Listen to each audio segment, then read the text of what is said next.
जी अस्सलाम वालेकुम स्टूडेंट्स। आज जो हमने डिस्कस करना है M S Excel, Microsoft Excel को डिस्कस करेंगे। तो माइक्रोसॉफ्ट एक्सेल बेसिकली है किसका? माइक्रोसॉफ्ट का एक टूल है। माइक्रोसॉफ्ट के डिफरेंट टूल्स हैं जिसमें सबसे पहले हम डिस्कस किया था माइक्रोसॉफ्ट वर्ड को। उसके बाद अब डिस्कस करेंगे माइक्रोसॉफ्ट एक्सेल को।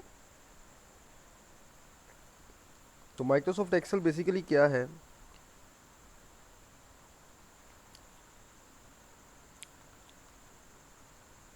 Excel is the most widely use spreadsheet program. Spreadsheet program क्या होता है कि जहाँ पे आपके पास एक स्प्रेडशीट यानी कि combination of rows and columns मौजूद हो, जहाँ पे आप अपने डाटा को एंटर कर सकें और उस पर डिफरेंट ऑपरेशंस को परफॉर्म कर सकें। वो कह रहे हैं is a part of Microsoft office sweet. It can handle various types of data and is very good for the purpose of calculations. वो कह रहे हैं इसको जो बेसिकली यूज़ किया जाता है, इसको यूज़ किस लिए किया जाता है? पर्पज ऑफ कैलकुलेशंस के लिए। कैलकुलेशंस के लिए Excel has been rightly called a word processor for the numbers. वो कह रहा है कि ये एक वर्ड प्रोसेसर है, लेकिन किसके लिए? नंबर्स के लिए। Not only for the text but also for the numbers, numbers के लिए भी है। आगे अगर इसको लेके चलें तो ये इसकी हिस्ट्री का एक पेज है, मैंने छोटा सा इसमें एंटर किया हुआ है। अब इस हिस्ट्री के पेज में आपने यानी कि सिंपल इसकी हिस्ट्री आ रही है जिसमें वो बता रहा है कि माइक्रोसॉफ्ट एक्सेल कहाँ से शुरू हुआ, किस तरह से। इसको आप एक दफ़ा पढ़ लेंगे एमसीक्यूज़ के लिए। नेक्स्ट वन, अब यहाँ पे माइक्रोसॉफ्ट विंडोज़ में देखें तो हम किस किस को यूज़ कर रहे हैं। 1987 में एक्सेल 2 आया था, 1990 में आया 3, 1992 में 4, 1993 में 5, 1995 में विंडोज़ 95 के लिए आया वर्जन 7, 1997 में हमारे पास वर्जन 8 आया था जी। 99 में 2000 आ गया था, 2001 में 2002 आ गया था वर्जन 10, इसी तरह 2003 में 2003, 7 में 7, और इसी तरह से हमारे पास 10 में जो है वो एक्सेल 2010 आया था। अब जो हम यूज़ कर रहे हैं वो 13 के बाद 13 आया था, और जो हमारे पास जो 13 में इम्प्रूवमेंट हुई थी वो देख लें। Multi threading and memory contention, flash fill था, पावर व्यू था, पावर पिवट था, टाइमलाइन स्लाइसर था, विंडो ऐप थी, इंक्वायर था, और इसमें 50 न्यू फंक्शंस ऐड अप किए गए थे जो बिल्ट इन फंक्शंस थे हमारे पास। आगे डिस्कस करेंगे फंक्शंस को भी। इसके बाद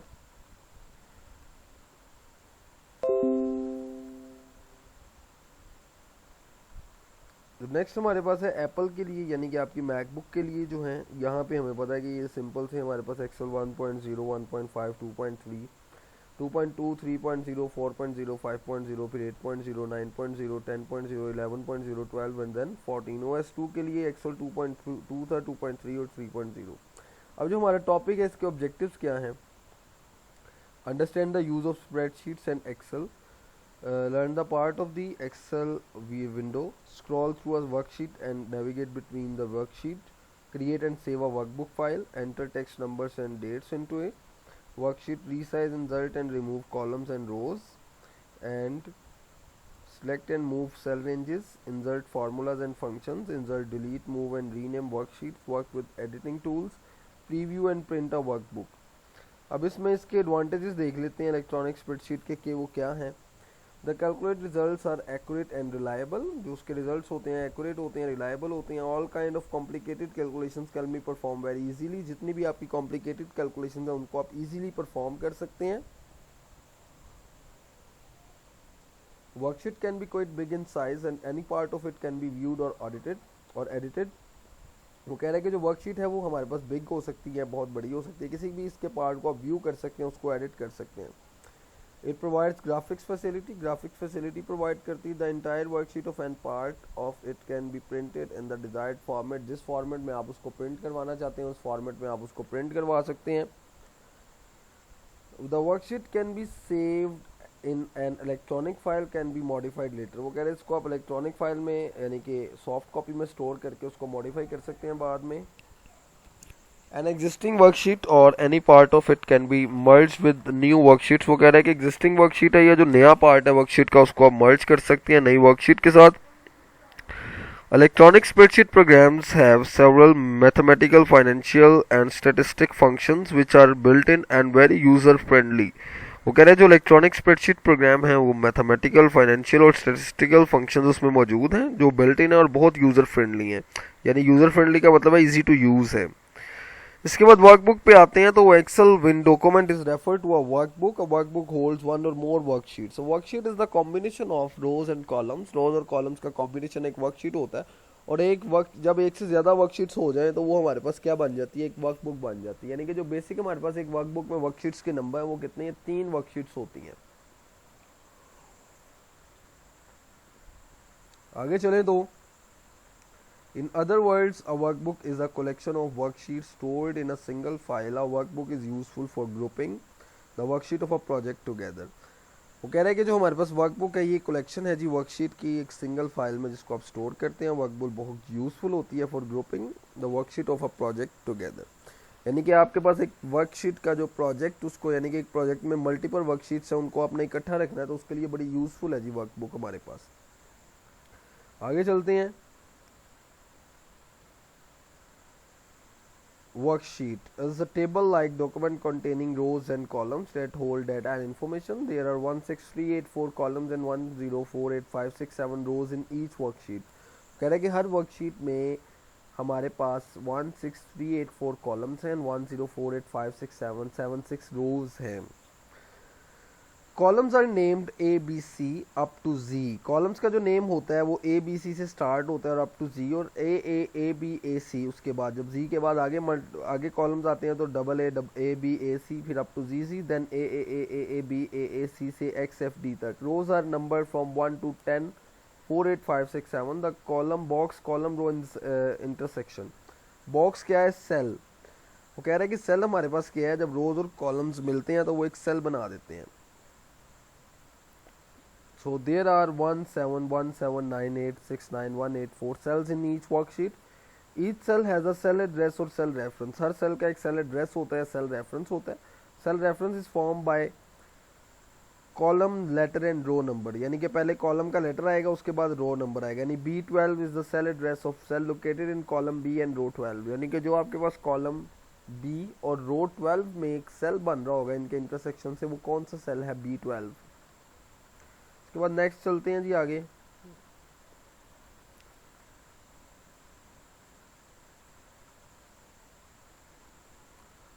तो इसके कंपोनेंट्स की बात करते हैं जी। इसके विंडो पे आ जाते हैं, जो इसका लेआउट है उस पे आ जाते हैं। तो सबसे पहले हमें पता है कि ये ऑफिस बटन आपको नज़र आ रहा है ऊपर।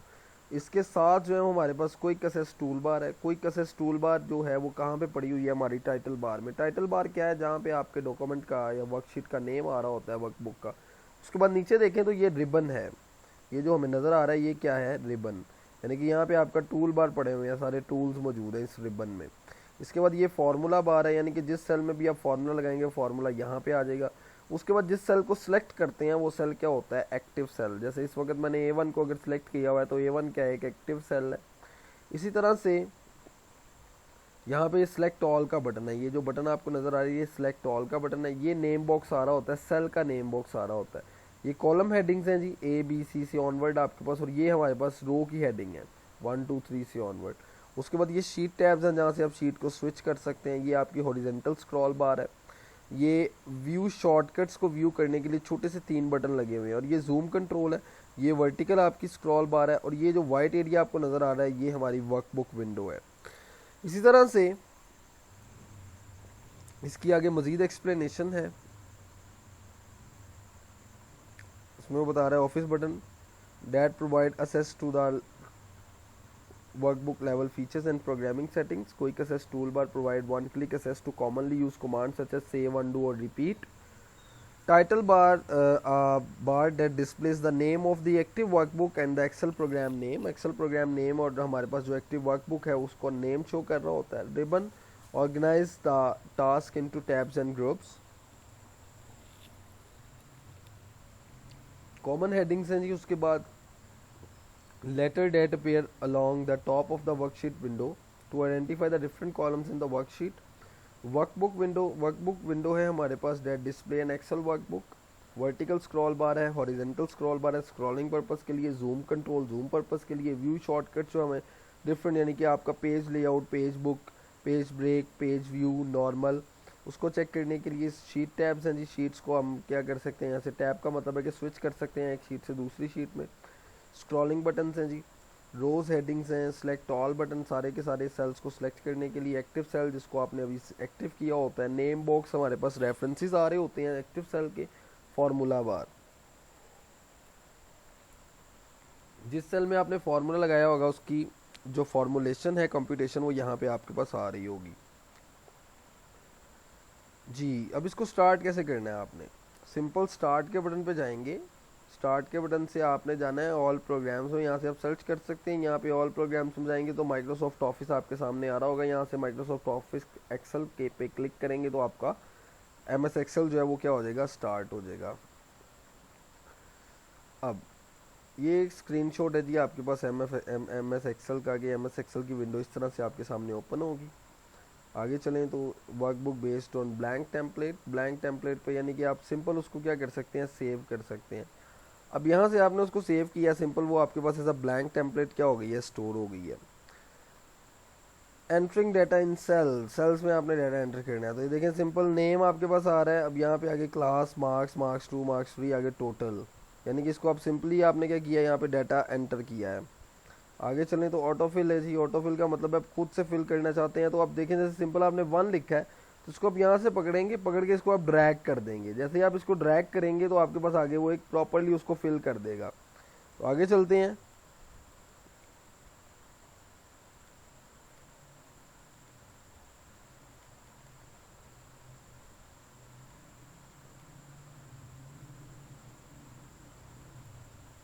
मर्ज एंड सेंटर कह रहे heading across the multiple columns Excel provide the facility of merging cells to hold the title और heading text which is available in merge and centre. अब आप क्या कर सकते हैं, अपने सेल्स को मर्ज कर सकते हैं, उनको सेंट्रलाइज कर सकते हैं, यानी कि मर्ज करने के बाद अपने सेल का जो कंटेंट है उसको आप सेंट्रलाइज कर सकते हैं। इसके बाद आगे चलें तो नेक्स्ट हमारे पास इसमें डिफरेंट चार्ट्स हैं। अब वो चार्ट्स क्या हैं, जैसे कि आप इसमें एंटर करेंगे, इसको आप सिंपल सेलेक्ट करेंगे, सेलेक्ट करने के बाद यहाँ पे आप जाके ऊपर से चार्ट्स को सिलेक्ट कर सकते हैं, जहाँ पे आपके पास लाइन चार्ट है, जहाँ पे आपके पास पाई चार्ट है, जहाँ पे आपके पास डिफरेंट चार्ट की टाइप्स जो है हमारे पास आ जाती हैं।